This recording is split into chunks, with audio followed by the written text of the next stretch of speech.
Welcome back to Mexico News Network's daily report, broadcasting from El Dorado Royal Spa Resort by Carisma. Now, let's continue with information. In other news, wine has been around for a good part of human history. It is an expression of time, of respect for the grapes, its fermentation and aging processes.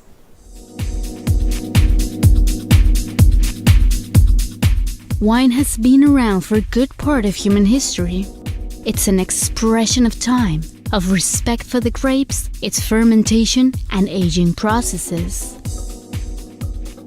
Wine is then a multi-dimensional beverage that exudes the flavor of the land, the wooden aroma of the barrel, and everything that influences the finished result of this red or white drink. The soil of Mexico's Guadalupe Valley has the ideal features to grow prime grapes, which are then used to make quality wines.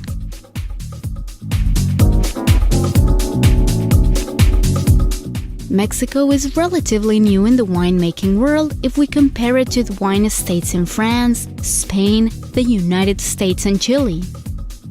Mexico is still in the first stages of this industry, as most of its production, if not all of it, is consumed within the domestic market. However, this does not mean the quality and flavor achieved from Mexican land is not good enough to be exported. In fact, some of the oldest wineries in Mexico already have been recognized at a worldwide level. Wine production in Mexico began around the time when the Spaniards made their way into the country back in the 16th century. They brought European vines with them in order to produce this sacred beverage.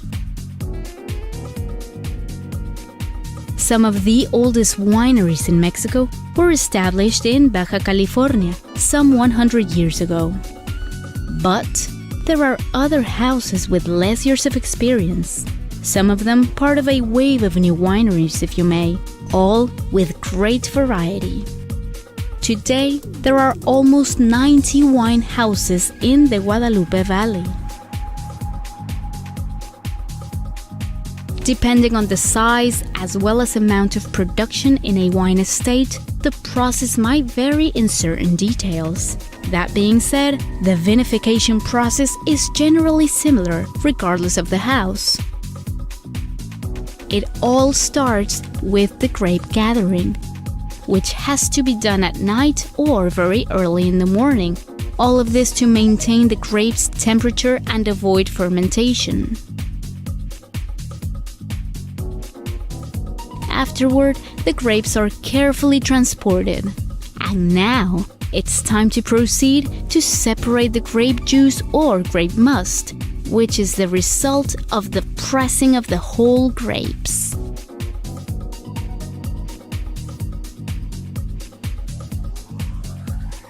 The next step is the first stage, where time will play its part.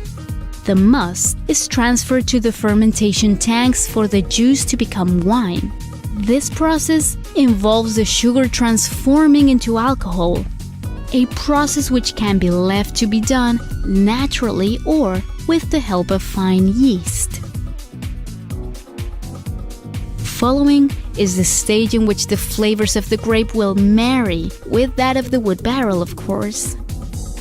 Now this aging and maturing process, its definitive aromatic profile.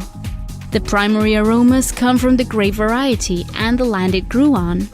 The secondary aromas are a result of the fermentation process, depending on the yeasts, time, and ventilation.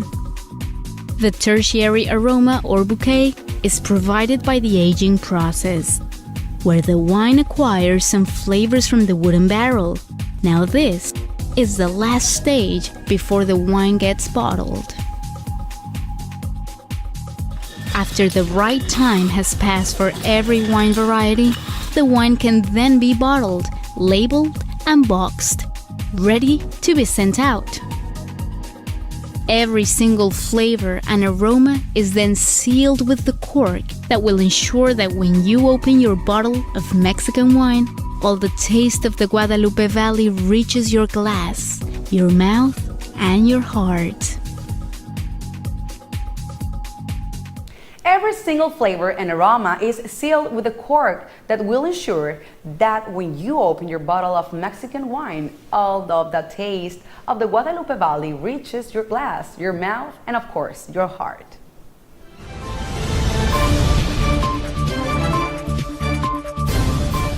Taste the authentic flavors of Mexico in a dish: red, green, mole, rajas, and sweet. These are some of the flavors of tamales you will find in many cities of Mexico. However, keep in mind that Mexico is such a vast nation and rich in gastronomy that tamales may vary depending on the region. Feast your eyes on these delicious tamales, one of Mexico's culinary treasures. Red, green, mole, and rajas are just a few to mention from a great assortment of kinds. Tamales are a Mesoamerican dish made of masa, which is then steamed in a leaf wrapper. Now, Mexico is a vast, rich, and colorful country, and it's only natural that tamales may vary depending on the region. So join us today, since we'll be learning more about tamales, a traditional and exquisite pre-Hispanic dish whose recipes have been passed on from generation to generation. The basic ingredient in most tamales are corn dough, lard, and plant leaves to wrap the finished product in. These can be banana or corn leaves depending on the region. Now we've decided to categorize these delicious kinds of tamales in three, which are the different regions of Mexico: northern, central, and southern tamales. In Mexico, tamales are not just a traditional food, they are also part of celebrations such as birthdays, Day of the Dead, Día de la Candelaria, Christmas, and there are even tamal fairs where you may enjoy national and international tamales. So what are you waiting for? Next time you visit, don't forget to give in to this mouth-watering and traditional flavor of Mexico. Tamales are so important in Mexico's gastronomy and will surely become part of your life after you try this delicious pre-Hispanic traditional food. And in other news, September is near, and every year in Mexico, people wait for this month because it's filled with celebrations and holidays. September is when we commemorate Mexico's independence. This means that the entire nation dresses in red, white, and green and gets ready for a huge national party. Mexico celebrates its independence in several ways, from colorful parades, festivals, parties, and more. One of the most waited for festivities is feasting your senses with one of Mexico's iconic dishes, chiles en nogada.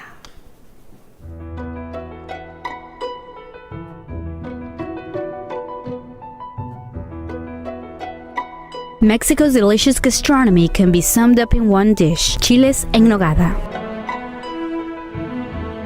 Far from being simple, this is a complex dish with a great story behind, passed on for hundreds of years from generation to generation. Chiles en nogada is a dish that represents the three colors of Mexico's flag: green, white, and red. It was originally created to pay tribute to one of Mexico's independence heroes, Agustín de Iturbide. Well, you may wonder what the big deal is with chiles en nogada. Keep in mind that it's a complex dish that requires patience and dedication, along with a number of special ingredients. To start off, you need to prep your ingredients. Seed and skin the poblano peppers and the pomegranate. Lay out all your ingredients nicely on the table and get ready to start cooking. To get a rich and delicious filling, you need the following: meat, nuts, fruits, spices, and vegetables. Mix and cook them in a pan, but be patient since it takes some time for the filling to get its perfect consistency. Next up, fill the poblano pepper with the mixture and bathe it with a creamy walnut sauce. To finish off, sprinkle some pomegranate seeds on top and parsley. Taste Mexico's historical and iconic dish, a delicious explosion of flavors in your mouth. So delight your senses with Mexico's delicious gastronomy. Don't go anywhere because we're going to be back with more relevant information in Mexico and the Riviera Maya after these brief messages. Stay with us.